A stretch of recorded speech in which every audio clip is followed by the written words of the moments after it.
கடந்த சில நாட்களாக வளைகுடா போர் பதற்றம் நிலவி வரும் நிலையில் நமது நாட்டிலும் மினி லாக்டவுன் வரப்போகிறதா?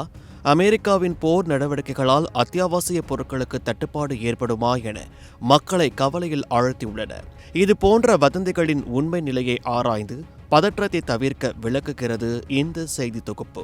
உலக அரசியல் சூழ்நிலை மீண்டும் பதற்றமான பாதையை நோக்கி நகரும் நிலையில் அதன் தாக்கம் பொதுமக்களின் அன்றாட வாழ்க்கையிலும் பிரதிபலிக்க தொடங்கியுள்ளது. குறிப்பாக ஈரான், அமெரிக்கா, இஸ்ரேல் போரினால் சர்வதேச அளவில் பெட்ரோல், டீசல், எரிவாயு உள்ளிட்ட எரிபொருட்களுக்கு தட்டுப்பாடு ஏற்பட்டுள்ளது. சர்வதேச சந்தையில் கச்சா எண்ணெய் விலை அதிகரிப்பினால் எரிபொருட்களின் விலை உயர்ந்து தட்டுப்பாடு ஏற்படும் நிலை உருவாகியுள்ளது.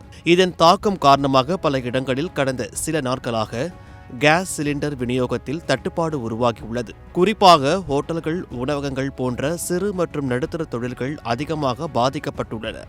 சமையலுக்கு தேவையான கமர்ஷியல் சிலிண்டர்கள் கிடைக்காததால் சில ஹோட்டல்கள் தற்காலிகமாக மூடப்பட்டு வருகிறது. டீசல் எரிபொருள் இருப்பு குறைந்து வருவதால் மீனவர்கள் கடலுக்கு செல்ல முடியாத நிலை ஏற்பட்டுள்ளது. டீசல் பற்றாக்குறையால் நூற்றுக்கணக்கான இயந்திர படகுகள் கரையில் நிறுத்தப்பட்டுள்ளன.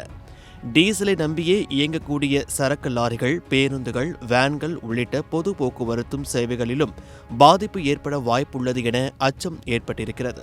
இதனால் பொதுமக்களிடையே மீண்டும் ஒரு மினி லாக்டவுன் போல வரப்போகிறதா என்ற அச்சம் உருவாகியுள்ளது. கொரோனா காலத்தில் ஏற்பட்ட அனுபவம் இன்னும் மாறாத நிலையில் எரிபொருள் மற்றும் எரிவாயு பற்றாக்குறை பொருளாதாரத்தையே பாதிக்கக்கூடும் என எச்சரிக்கின்றனர்.